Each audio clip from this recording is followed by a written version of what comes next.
আচ্ছা দেখ, আগের দিন আমরা লাস্ট পড়েছিলাম তোর 5 নম্বর যে উদাহরণটা নিয়েছিলাম সেটা তোর জিওমেট্রিক সিরিজ ছিল। আচ্ছা, আজকে দেখ প্রথমেই 6 নম্বর এক্সাম্পলটা যেটা বলবো সেটা হচ্ছে তোর হারমোনিক সিরিজ। এক্সাম্পল 6-এ আসছি আজকে প্রথমে। আচ্ছা, হারমোনিক সিরিজ দেখ এখানে কি বলছে, এখানে হারমোনিক সিরিজটা কনভার্জেন্ট না ডাইভার্জেন্ট হবে, বা এই সিরিজটার বিহেভিয়ার কি হবে সেটা নিয়ে দেখ এখানে আলোচনা করা হচ্ছে। আচ্ছা, এখানে দেখ একটা সিরিজ আমি কনসিডার করছি। Let us consider the series. সিরিজটাকে দেখ এরকম নিচ্ছি আমি, 1+1-2 +1-3 +1-4 প্লাস ডট ডট দিয়ে ছেড়ে দিলাম। এরকম একটা সিরিজ আমি নিলাম দেখ।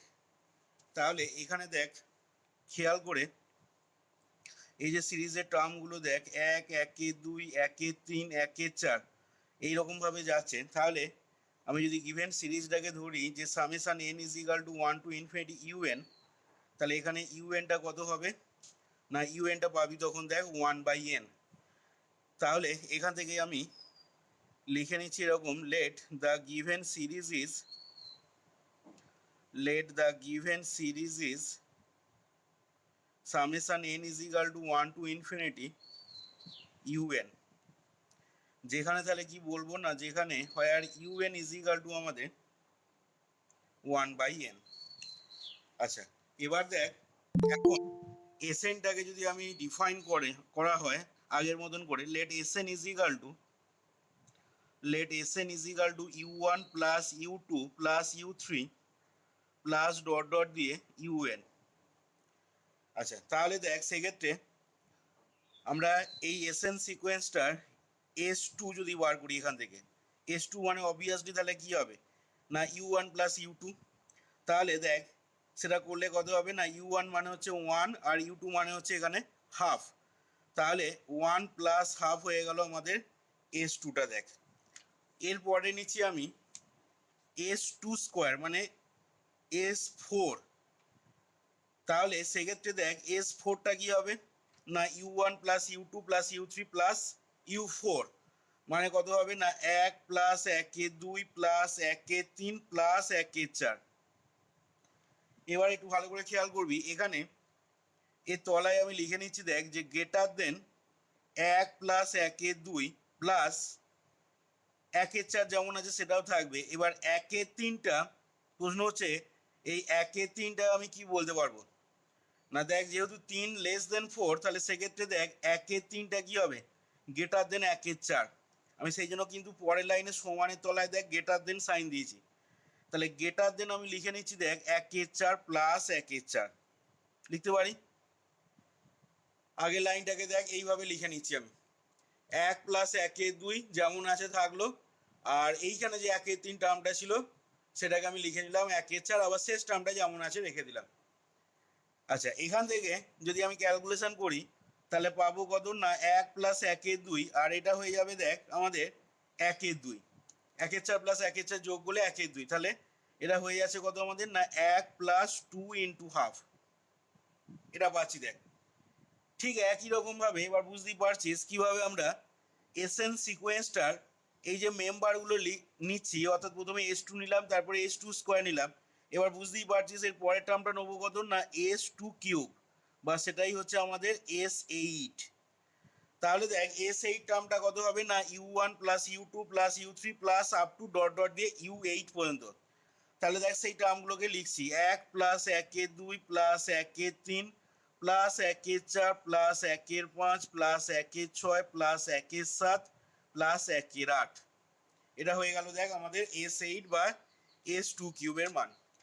আচ্ছা, এবার দেখ এখান থেকে আমি পরের লাইনে সমানের তলায় আবার গ্রেটার দেন দিচ্ছি। গ্রেটার দেন দিয়ে দেখ 1+1-2 মানে প্রথম দুটো টার্ম যেমন আছে সেই দুটো টার্মকে একই রাখছি, প্লাস 1-3টার জায়গায় লিখছি দেখ 1-3টা গ্রেটার দেন 1-4। তাহলে 1-3-এর এই জায়গাটা আমি লিখে নিচ্ছি 1-4 প্লাস তারপরের টার্মটা 1-4 আছে দেখ অলরেডি, তাহলে এই টার্মটা 1-4ই রাখলাম। এবার দেখ এই 1-5টা আবার আমি বলতে পারি কি না গ্রেটার দেন 1-8। একের পাঁচটা একের আটের থেকে বড়, তাহলে এই একের পাঁচের জায়গায় সেই জন্য আমি লিখে নিচ্ছি একের আট। ঠিক একই রকমভাবে একের ছয়টাও দেখ গেটার দেন একের আট, একই রকমভাবে একের সাতটাও দেখ গেটার দেন একের আট, আর শেষ একের আটটা যেমন আছে সেরকমই আমি রেখে দিলাম। সেই কারণেই কিন্তু এখানে আমি গেটার দেন সাইন দিচ্ছি সমানের তলায়। আচ্ছা, এবার এই জিনিসটা যদি একটু ক্যালকুলেশন করে নিই সমান দিয়ে, তাহলে দেখ এখানে চারটে একের আট আছে, তাহলে যোগ করলে 4 ইন্টু একের আট মানে একের দুই। এইখানে দেখ একের চার প্লাস একের চার মানে 2 ইন্টু একের চার মানে একের দুই, আর এইখানে একটা একের দুই, তাহলে কতগুলো হয়ে গেল না 1 প্লাস 3 ইন্টু একের দুই পেয়ে গেলি দেখ। আচ্ছা, s2 কিউবের মানটা গেটার দেন এইটা হয়ে গেল। এবার নেক্সট কি করব না, এবার বুঝতেই পারছিস, এবার নেক্সট যে টার্মটা লিখবো সেটা হচ্ছে s2 টু দি পাওয়ার 4। তার মানে কত না, সেটা মানে হচ্ছে s সাফিক্সেস 16। আচ্ছা, এবার এখান থেকে বুঝতেই পারছিস এই 16 মানে তোকে u1 থেকে আপ টু নিতে হবে u16 অবধি, তাহলে u1 plus u2 plus dot dot দিয়ে u16, ঠিক আছে। আচ্ছা, আমি u1 u2 না লিখে আমি টার্মগুলো তার বদলে বসিয়ে নিচ্ছি দেখ। u1 u2 না বলে আমি তার বদলে লিখে নিচ্ছি 1 প্লাস একের দুই প্লাস একের তিন প্লাস একের চার প্লাস ডট ডট দিয়ে আপ টু একের 16 অবধি লিখে নিলাম। তাহলে এটাকেও যদি আমি দেখ ঠিক আগের মতন করে বার করি, তাহলে সেক্ষেত্রে কি হবে বল দেখি।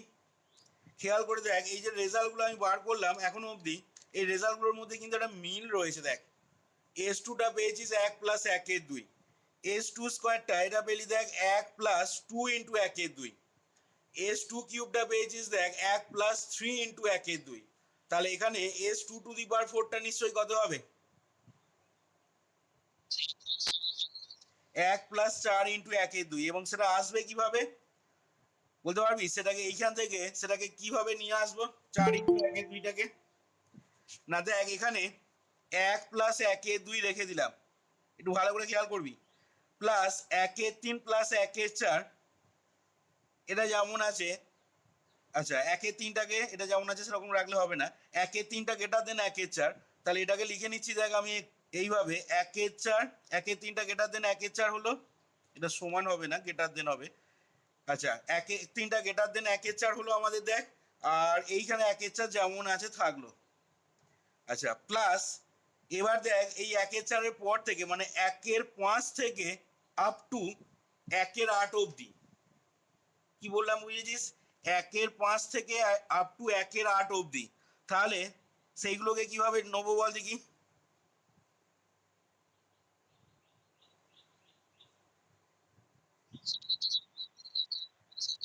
তাহলে গেটার দেন একের আট প্লাস একের আট প্লাস একের আট প্লাস একের আট, বল দেখি কটা টার্ম লেখা হয়েছে, এখানে কটা টার্ম লেখা হয়েছে তাহলে 8টা, তাহলে বাকি রইলো কি, বাকিটা রইলো দেখ এখনো 8খানা টার্ম, ভালো করে বুঝে দেখ, আমি তোদের বোঝার সুবিধার জন্য আমি এই টার্মগুলো দেখ সবগুলোই এখানে লিখছি, তাহলে দেখ তোদের বুঝতে সুবিধা হবে। 1 প্লাস একের দুই প্লাস একের তিন প্লাস একের চার প্লাস একের পাঁচ প্লাস একের ছয় প্লাস একের সাত প্লাস একের আট প্লাস একের নয় প্লাস একের দশ প্লাস একের এগারো প্লাস একের বারো প্লাস একের তেরো প্লাস একের চোদ্দো প্লাস একের পনেরো প্লাস একের ষোলো, সব কটাটা আমি লিখলাম দেখ এখানে। তাহলে এইটাকে আমি পরের লাইনে লিখছি গেটার দেন 1 প্লাস একের দুই, প্রথম দুটো টার্ম যেমন আছে থাকলো, প্লাস একের তিনটা দেখ গেটার দেন আমাদের একের চার, তাহলে একের তিনটার জায়গায় আমি লিখে নিচ্ছি এখানে এই টার্মটার জায়গায় একের চার প্লাস তারপরের টার্মটা একের চার রয়েছে, তাহলে এই দুটোকে একটা ফার্স্ট ব্র্যাকেটের ভেতর নিলাম। এবার একের পাঁচটা এর পরের টার্মটা আছে একের পাঁচ, তাহলে সেই একের পাঁচটা গেটার দেন কত না একের আট, আবার একের ছয় টার্মটাকে বলতে পারি কি গেটার দেন কত একের আট, প্লাস একই রকমভাবে একের সাতটা গেটার দেন একের আট, আর এইটা যেমন আছে এই একের আটটা যেমন আছে সেরকমই আমি লিখে নিলাম, তাহলে এই চারটে টার্মকে আমি ফার্স্ট ব্র্যাকেটের ভেতর ভরে দিলাম, ভালো করে বুঝে দেখ। প্লাস এবার বাকি যে 8টা টার্ম রয়েছে দেখ 1 2 3 4 5 6 7 8, এই বাকি 8টা টার্মকে আবার একটা আমি ফার্স্ট ব্র্যাকেটের ভেতর লিখবো, এবার এই 1/9টা গ্রেটার দেন আমি কত বলতে পারি? না 1/9টা দেখ গ্রেটার দেন বলা যাবে 1/16। তাহলে এই 1/9টার জায়গায় আমি লিখে নিচ্ছি গ্রেটার দেন, যেহেতু সাইন দিয়েছি তাহলে এই 1/9টা গ্রেটার দেন 1/16। ঠিক একই রকম ভাবে 1/10টা গ্রেটার দেন 1/16, 1/11টা গ্রেটার দেন 1/16, 1/12টাও দেখ গ্রেটার দেন 1/16, 1/13টাও গ্রেটার দেন 1/16, প্লাস 1/14টাও গ্রেটার দেন 1/16, প্লাস 1/15টাও দেখ গ্রেটার দেন 1/16, আর শেষ 1/16টা যেমন আছে সেরকম আমি রেখে দিলাম। দেখ তাহলে সেক্ষেত্রে এবার এই জিনিসটা তুই ক্যালকুলেশন যদি করিস, ঠিক আছে, ক্যালকুলেশন করছি বলে আমি গ্রেটার দেনের তলায় সমান চিহ্ন দিচ্ছি, তাহলে সেক্ষেত্রে কি হবে না 1 প্লাস 1/2 হলো প্লাস, এটা দেখ আবার কত 1/4 প্লাস 1/4 মানে 1/2 প্লাস এখানে দেখ 4টে 1/8 যোগ আছে, তাহলে 4টে 1/8 যোগ থাকলে কি হবে না 4 ইন্টু 1/8 মানে 1/2 প্লাস এখানে দেখ টোটাল 8খানা 1/16 যোগ আছে এই ফার্স্ট ব্র্যাকেটের ভেতরে টার্মটাতে, টোটাল 1/16 টার্ম আছে 8খানা, তাহলে যোগ করলে কি হবে 8 ইন্টু 1/16 মানে 1/2। তাহলে সেক্ষেত্রে কি পেয়ে যাচ্ছিস কতগুলো 1/2 আসছে না 4টে 1/2 আসছে। তাহলে সেক্ষেত্রে এই যে জিনিসটা এই জিনিসটা গ্রেটার দেন কত হয়ে গেল না 1 প্লাস, এটাকে সমান দিয়ে লিখে নিচ্ছি তাহলে 1 প্লাস 4 ইন্টু 1/2। তাহলে এখানে কি পেলি এস সাফিক্সে 2 টু দি পাওয়ার 4 বা এস সাফিক্সে 16 সেই জিনিসটা গ্রেটার দেন পেয়ে গেলি 1 প্লাস 4 ইন্টু 1/2। তাহলে এইরকমভাবে প্রসেসটাকে আমি কন্টিনিউ করব। ঠিক আছে, এর পরেরটা বুঝতেই পারছিস, এর পরেরটা তাহলে তোকে কত নিতে হবে না এস সাফিক্সে 2 টু দি পাওয়ার 5 মানে 32, এরকমভাবে বাড়াতে বাড়াতে যেতে হবে। তাহলে একটা টাইমে দেখ আমি পাবো কত না এক্স সাফিক্সে 2 টু দি পাওয়ার এন। তাহলে বল দেখি সেক্ষেত্রে এই জিনিসটা গ্রেটার দেন কত লিখতে পারবো? এই রেজাল্টগুলো থেকে যে মিলটা আমি পাচ্ছি, সিমিলারিটিটা যেটা পাচ্ছি, তাহলে সেখান থেকে আমি এস 2 টু দি পাওয়ার এনটা গ্রেটার দেন কত লিখতে পারবো? হ্যাঁ 1 প্লাস এন ইন্টু হাফ। খেয়াল করে দেখ এখানে 2 এর মাথায় যেটা থাকছে দেখ সেটা হচ্ছে greater than 1 plus 4 into half. এখানে 2 কিউব যখন ছিল তখন দেখ কি হয়েছে না greater than 1 plus 3 into half. তাহলে অবভিয়াসলি এস সাফিক্সে 2 টু দি পাওয়ার এন যখন মাথায় থাকবে তখন সেটা হয়ে যাবে কত না greater than 1 plus n into half. এ ব্যাপারে কোনো সন্দেহ নেই আমাদের। আচ্ছা এবার দেখ তাহলে নাও আমরা জানি দেখ limit N tends to infinity, এর যদি লিমিট নেওয়া হয় 1 প্লাস এন বাই 2 বা এন ইন্টু হাফ, এটা তাহলে ভ্যালু আসবে দেখ ইনফিনিটি। আচ্ছা এটা যদি ভ্যালু ইনফিনিটি হয় তাহলে S 2 to the power N এটা তো আবার গ্রেটার দেন ইনফিনিটি, তার মানে কি হয়ে যাবে অবভিয়াসলি এর লিমিটটাও দেখ কম্প্যারিজন টেস্ট থেকে এর লিমিটটাকেও কি বলতে পারবো এর লিমিটটাও অলসো ইনফিনিটি হবে, যেহেতু ডান দিকটা ইনফিনিটি আসছে আবার S 2 to the power N greater than এইটা, তাহলে সেক্ষেত্রে কি হয়ে যাচ্ছে না এইটার লিমিট আমি পেয়ে যাচ্ছি দেখ ইনফিনিটি। তাহলে therefore S limit n tends to infinity, limit n tends to infinity S 2 to the power n, এই জিনিসটা দেখ হয়ে গেল আমাদের কত ইনফিনিটি। এবার খেয়াল করে দেখ এই যে S 2 to the power N এটাকে আমি বলতে পারি যে এস এন এই সিকোয়েন্সটার একটা কি সাবসিকোয়েন্স। কিরে বলা যাবে না যাবে না এস 2 টু দি পাওয়ার এনটা s 2 to the power n মানে কি না s 2 to the power n মানে হচ্ছে s 2 comma s 4 comma s 8 comma s 16, এই সিকোয়েন্সটার মেম্বারগুলো কি হবে না এই সিকোয়েন্সটার মেম্বারগুলো হচ্ছে দেখ S 1 S 2 S 3 dot dot দিয়ে এস 4 এস 5 এরকম ভাবে এই সিকোয়েন্সটার মেম্বারগুলো। তাহলে এর একটা সাবসিকোয়েন্স আমি কি পাচ্ছি না s 2 to the power N. ভালো করে শুনবি এবার, এস 2 টু দি পাওয়ার এনটা তাহলে বলতে পারছি কি না is a সাবসিকোয়েন্স of S N. তাহলে আমাদের মাদার সিকোয়েন্স হচ্ছে এইটা, আর এইখানে বেবি সিকোয়েন্স যেটা পাচ্ছি বেবি সিকোয়েন্স হচ্ছে s 2 to the power N. এবার দেখ তোরা সিকোয়েন্সে যখন সাবসিকোয়েন্সের জায়গাগুলো পড়বি, ঠিক আছে, ওখানে একটা থিওরেম আছে, থিওরেমের স্টেটমেন্টটা বলছে একটু ভালো করে শুনে নে, অলরেডি হয়তো এর মধ্যে অনেকে পড়েও ফেলেছিস সাবসিকোয়েন্স। এখানে একটা থিওরেম পড়বি তোরা যে যদি কোনো একটা সিকোয়েন্স, ঠিক আছে, সাপোজ মনে কর এসএন একটা সিকোয়েন্স, সেই সিকোয়েন্সটা যে লিমিটে কনভার্জ করবে, অর্থাৎ কোনো একটা মাদার সিকোয়েন্স যে লিমিটে কনভার্জ করবে, এভরি বেবি সিকোয়েন্স বা সাবসিকোয়েন্সগুলো কি হবে না সেই একই লিমিটে কনভার্জ করবে, অলসো কনভার্জেস টু এল।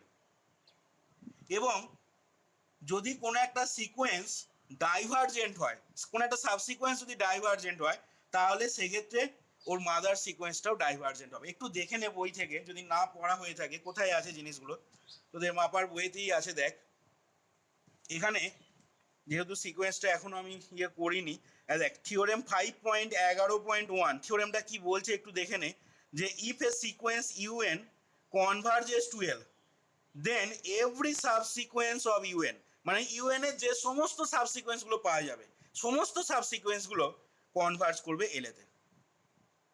মানে মাদার সিকোয়েন্সটা যে লিমিটে কনভার্জ করবে ওর সমস্ত সাবসিকোয়েন্সগুলো সেই একই লিমিটে কনভার্জ করবে। আচ্ছা, এই থিওরেমটার পরেই দেখবি বইয়েতে আরেকটা কথা লেখা রয়েছে, if a sequence u n has a divergent সাবসিকোয়েন্স, অর্থাৎ কোনো একটা মাদার সিকোয়েন্সে যদি ডাইভার্জেন্ট সাবসিকোয়েন্স থাকে, ঠিক আছে, বা সরি বলতে ভুল হলো, কোনো একটা sequence if a sequence u n has a divergent subsequence then সেক্ষেত্রে কি হয়ে আছে না ইউএনটাও সেক্ষেত্রে ডাইভার্জেন্ট। তাহলে খেয়াল করে দেখ এই যে লাইনটা এখানে বলা হয়েছে, এই লাইনটাকে যদি আমি, এই লাইনটার মানেটা বোঝা গেল তো, যদি কোনো একটা সিকোয়েন্সের ডাইভার্জেন্ট সাবসিকোয়েন্স থাকে তাহলে সেক্ষেত্রে মাদার সিকোয়েন্সটাও ডাইভার্জেন্ট হবে, এটাই বলেছি এখানে।